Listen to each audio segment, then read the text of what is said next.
उनके पास व्हाट्सएप की एक बहुत बड़ी इंडस्ट्री है जिस पर वो झूठ चलाते हैं। परिवार के व्हाट्सएप ग्रुप में, स्कूल के व्हाट्सएप ग्रुप में लोगों के बुनियादी सवाल गायब कर दिए गए और जो गैर जरूरी चीज़ें हैं उस पर फोकस किया जा रहा है। इतिहास को गलत तरीके से प्रस्तुत करके हमारे वर्तमान का अपहरण किया जा रहा है और हमारे भविष्य को अंधेरे में डाला जा रहा है। इस यात्रा के ऊपर सबसे ज़्यादा जो बीजेपी कीचड़ उछाल रही है उसमें एक धब्बा जो लगाने का वो प्रयास बार बार कर रही है कि भारत तो पहले से जुड़ा हुआ है, भारत को कांग्रेस ने विभाजित किया। ये झूठ वो बार बार बोल रहे हैं कि जिन्ना की विभाजनकारी राजनीति के साथ आज जो लोग गद्दी पे बैठे हुए हैं उनकी विचारधारा से संबंधित संगठन हिंदू महासभा का गहरा संबंध है। कि जो देश जमीन से जुड़ा हुआ है, जो देश ज्योग्राफिकली जुड़ा हुआ है, वह देश इमोशनली भी जुड़ा है। इस देश के किसी भी नागरिक को, चाहे वो समाज के अंतिम पायदान पे खड़ा व्यक्ति हो, उसको कभी ये महसूस ना हो कि इस देश में उसके भविष्य की चिंता नहीं की जाती। भारत जोड़ो यात्रा का जो एक सबसे मजबूत और स्पष्ट मैसेज है, संदेश है कि हम किसी भी तरह की नफ़रत और समाज को बांटने वाली सोच, विचारधारा और राजनीति के विरुद्ध हैं। सामाजिक एकता, सद्भाव, मोहब्बत, प्रेम, भाईचारा, यही इस यात्रा का संदेश है। तो आज का दिन जब हम मौलाना अबुल कलाम आज़ाद साहब को याद कर रहे हैं तो कुछ चीज़ें हम लोगों को अपने दिमाग में दोबारा लाने की ज़रूरत है। एक तो ये कि आप सब जानते हैं कि जिन्ना प्रैक्टिसिंग मुसलमान नहीं थे, लेकिन उन्होंने मुस्लिम पहचान की राजनीति की। और मौलाना अबुल कलाम आज़ाद एक इस्लामिक स्कॉलर थे, लेकिन आज़ाद भारत में उन्होंने मॉडर्न एजुकेशन को इस्टेब्लिश किया। और उनका एक मशहूर कोट है कि दिल से दी गई शिक्षा समाज में क्रांतिकारी बदलाव लाती है। ना उन्होंने धर्म को मेंशन किया, ना उन्होंने खैरात को मेंशन किया, ना उन्होंने भीख को मेंशन किया।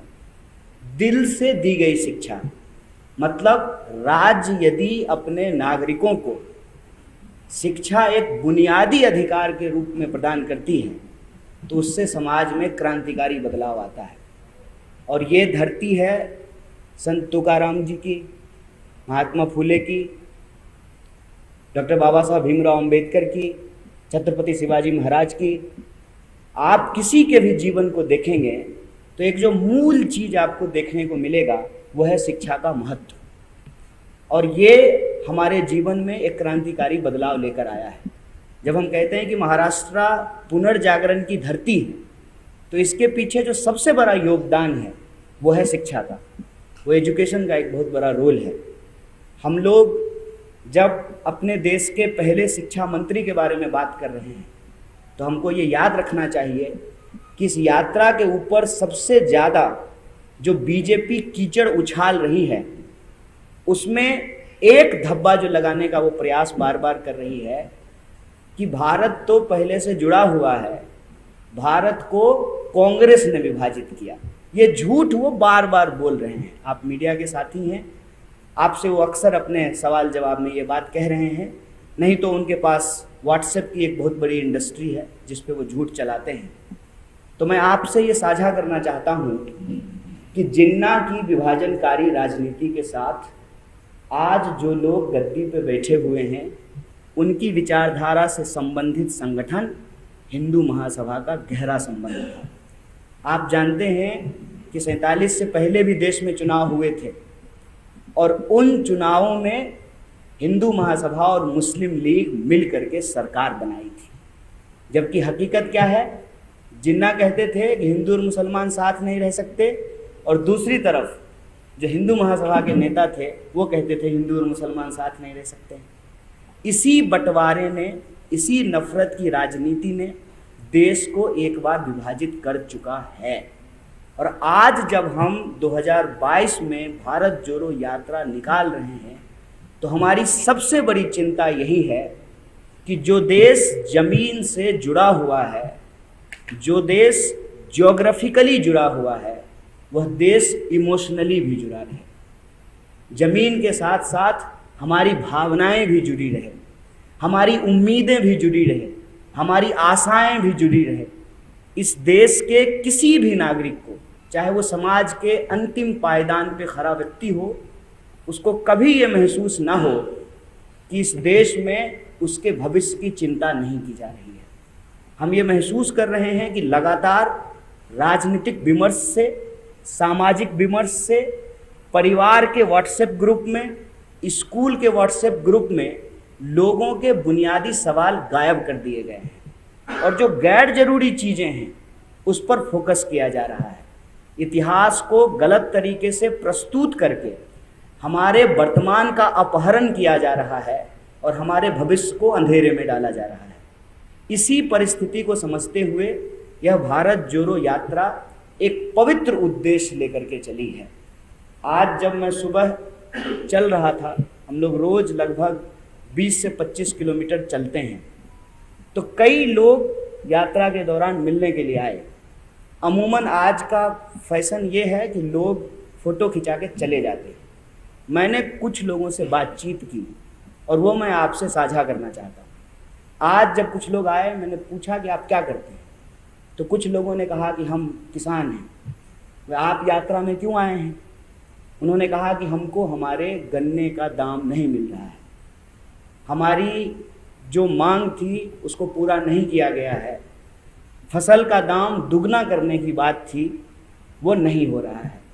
कुछ ऐसे नौजवान थे जो कॉरपोरेट में नौकरियां करते थे इसी इलाके के, और घर से बहुत दूर जा कर के औरंगाबाद में उन्होंने इंजीनियरिंग की पढ़ाई की, MBA की पढ़ाई की, और लॉकडाउन के बाद जो है वो जब वर्क फ्रॉम होम कर रहे थे, अचानक एक दिन कॉल आया और उनसे उनकी नौकरियां छीन ली गई।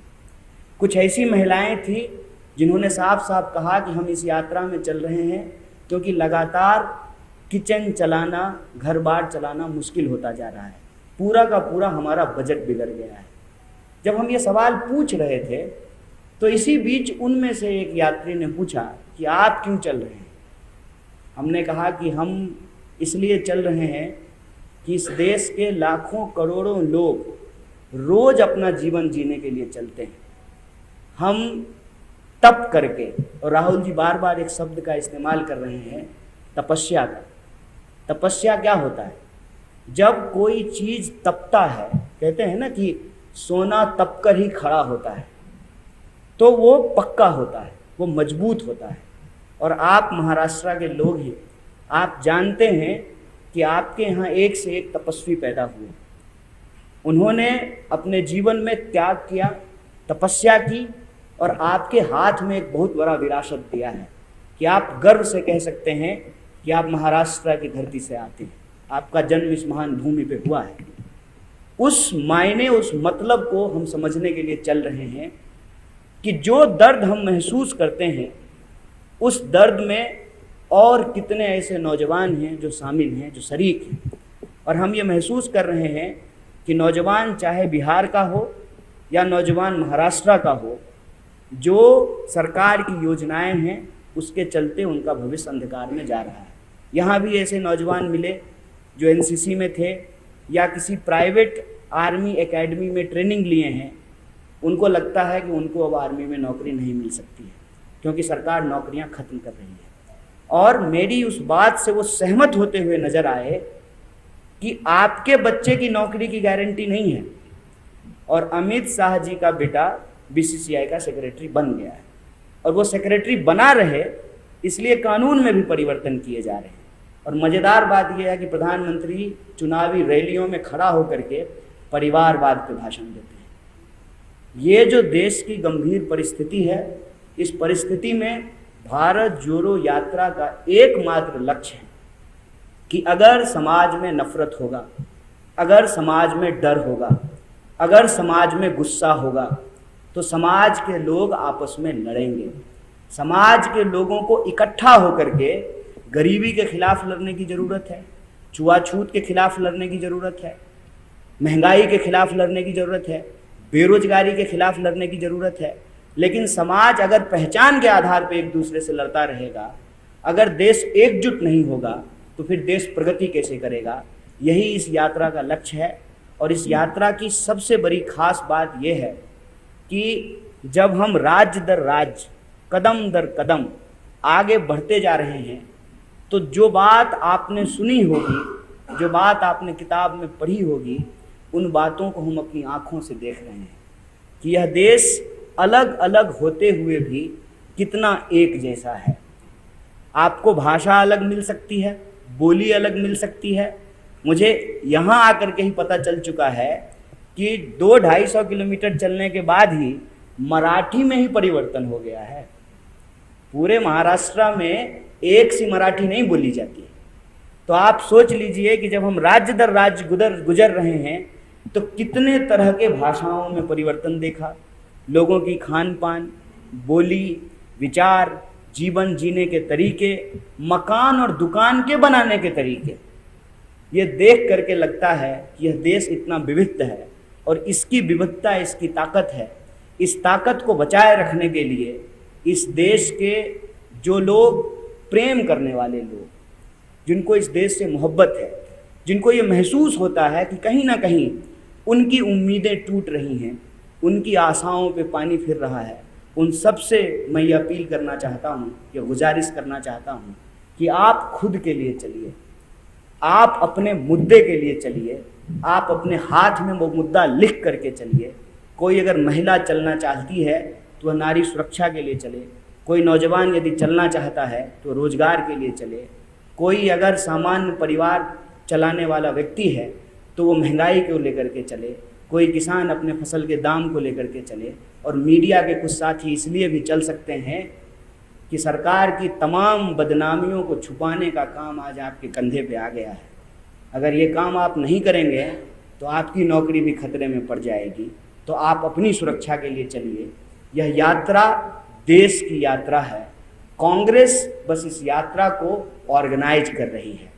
बार बार लोग ये सवाल पूछ रहे हैं कि बीजेपी को हराना है। बीजेपी को हराने के लिए यात्रा नहीं है, देश को बचाने के लिए और देश को जिताने के लिए यात्रा है।